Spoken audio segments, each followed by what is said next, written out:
Petrol, octane এবং ডিজেলের ডিজেলের দাম বাড়ে নাই। কেরোসিনের দাম বাড়ার মানে হচ্ছে সরাসরি এই করের বোঝা জনগণের ঘাড়ে চাপানো। এই কেবল গত মাসে 8 থেকে 12% বাড়ানো হয়েছে দাম। আবার 1 মাসের ব্যবধানে আবার এসে প্রায় 5 টাকা করে 3টা আইটেমে দাম বাড়ানো। এটি আসলেই জনগণের উপর একটা জুলুম। আর তা যদি করতেই হয়, এই সামনে বাজেট অধিবেশন ছিল, সেখানে আমরা খোলামেলা কথা বলতে পারতাম, সমস্যাগুলো নিয়ে আমরা কিভাবে ওয়ার্কআউট করা যায় সেটা চিন্তা করতাম। এবং বিগত অধিবেশনে একটা কমিটি গঠন করা হয়েছে জ্বালানি ক্রাইসিস মোকাবেলার জন্য, সেই কমিটিতেও বিষয়টা আলোচনা করা যেত। তার কিছুই সরকার না করে তড়িগড়ি করে পাশ কাটিয়ে কাজ করেছে। এটা আমরা মনে করি জনগণের সাথে একটা প্রতারণা। জনগণের নির্বাচিত পার্লামেন্টের অধিকার ক্ষুণ্ণ করা হয়েছে।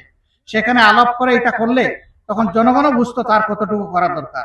আর আলাপ যখন হতো তখন ন্যায্য কথা সেখানে আলোচনা হতো। সরকারও বাধ্য হতো ন্যায্যতার ভিত্তিতে একটা চিন্তা করতে, হয় সিদ্ধান্ত নিবে অথবা সরে আসবে।